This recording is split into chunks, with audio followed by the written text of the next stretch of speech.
এক গ্রামে মিঠু নামে একটি বিড়াল থাকত। তার সব সময় ইঁদুরদের ধরার মন থাকত। কিন্তু গ্রামে একটি ছোট ইঁদুর ছিল, ঝুমকি, খুব বুদ্ধিমান আর দুষ্টুমি করতে ভালোবাসত। একদিন মিঠু একটি বড় পাউরুটি খুঁজে পেল।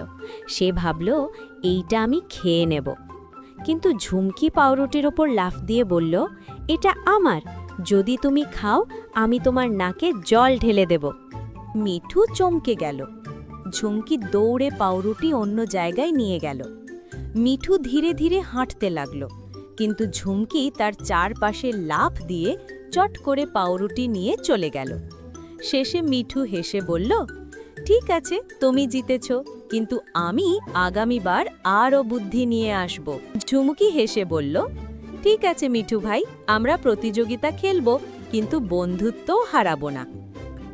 এরপর থেকে তারা দুজন মিলে গ্রামে ছোট ছোট দুষ্টুমি করত আর একে অপরের সঙ্গে খেলত।